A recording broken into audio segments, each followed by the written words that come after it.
Welcome back to the channel. आज हम पढ़ने वाले हैं डिक्री को, जो हमें सिविल प्रोसीजर कोड में दे रखा है कि डिक्री के एसेंशियल्स क्या होते हैं, क्या डिक्री होता है, क्या डिक्री नहीं होता है और कितने तरीके की डिक्री हो सकती हैं, और इनके कुछ एग्जांपल्स भी हम देखेंगे इस वीडियो में। सो डिक्री जो है आपका सिविल प्रोसीजर कोड में सेक्शन 2 सब क्लॉज 2 में डिफाइन किया गया है, and it is defined as formal expression of an adjudication by the court which conclusively determines the rights of the parties with regard to all or any of the matter in controversy in the suit, and it may be either preliminary or final. So from this definition we will discuss the essential elements of a decree. First, formal expression of an adjudication. इसका मतलब क्या होता है?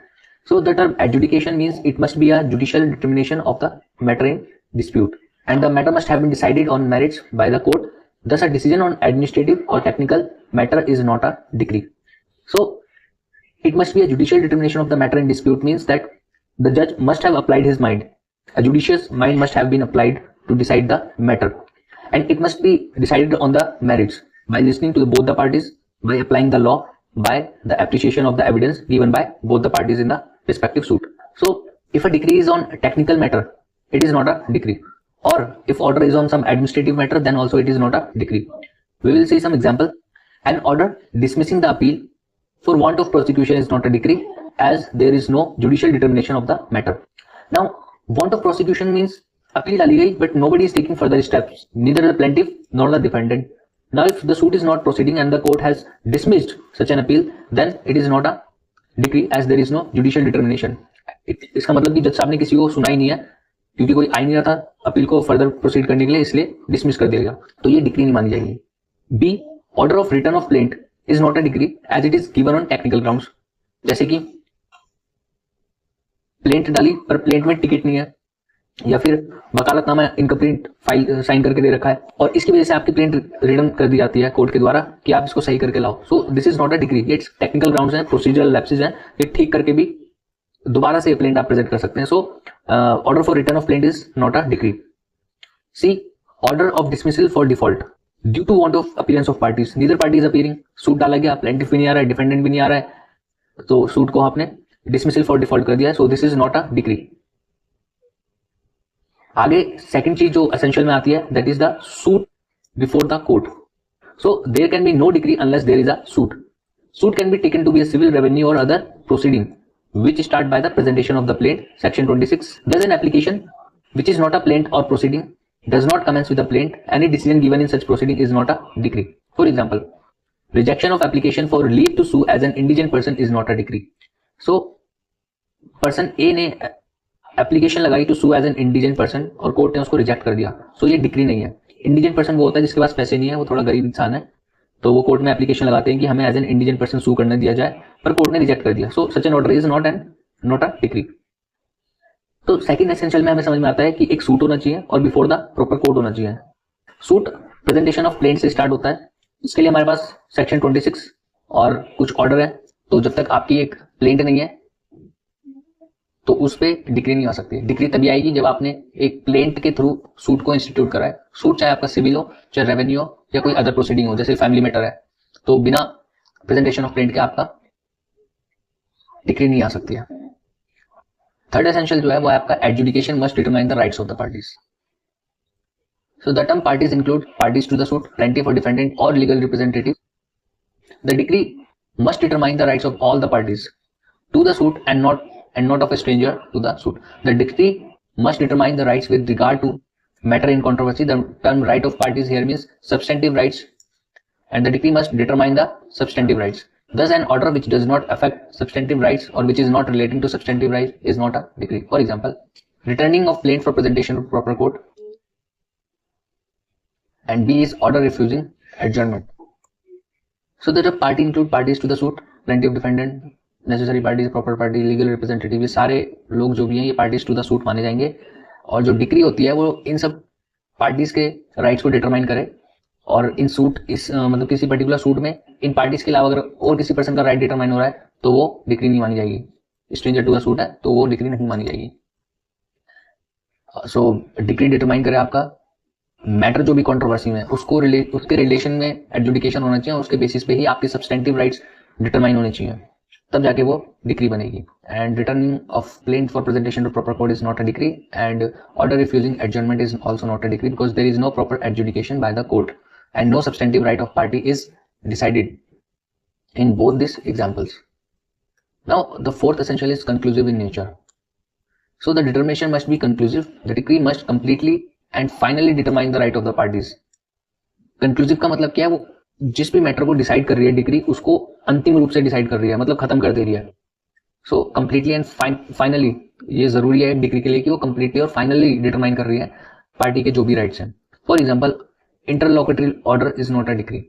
सो interlocutory order वो होते हैं जो in between suit जो है जज पास करते हैं। So these are not decree because interlocutory order के बाद भी सूट में और कुछ होना बाकी रह जाता है। सो जो आपकी डिक्री है वो completely and finally right of the parties को डिसाइड कर रहे हो, तभी वो एक प्रॉपर डिक्री मानी जाएगी।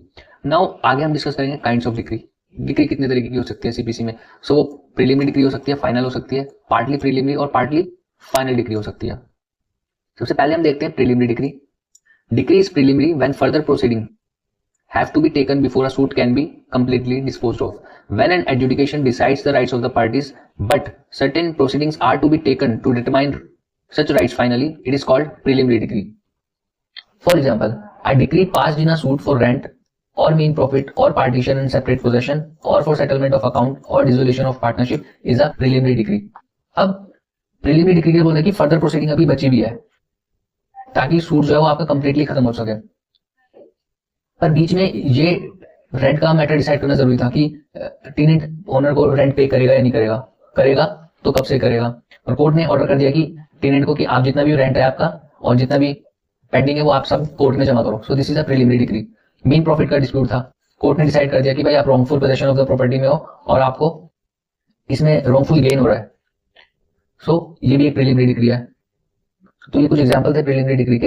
हमें याद ये रखना है प्रीलिमिनरी डिक्री के लिए कि अभी सूट जो है वो चल रहा है, पर इसके बीच में एक दो ऑर्डर आ गए, जैसे मेन प्रॉफिट का आ गया, रेंट से रिलेटेड आ गया, पार्टीशन या सेपरेट पोजीशन का लेके, बट सूट इसके बाद अभी और चलेगा। सो जो बीच में ये जो ऑर्डर पास किए गए हैं ये प्रीलिमिनरी डिक्री मानी जाएगी और ये जो आपकी एंड में आएगी ये फाइनल डिक्री होगी। सो फाइनल डिक्री से पहले अगर कोई डिक्री इन बिटवीन सूट पास करी गई है तो वो प्रीलिमिनरी डिक्री की कैटेगरी में आती है।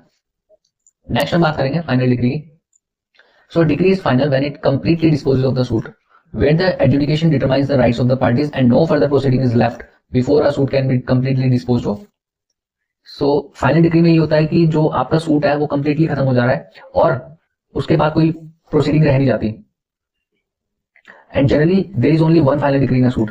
Generally अगर बात करें तो सिर्फ एक ही final decree होती है, but if the question arises can there be more than one final decree in a suit, then yes.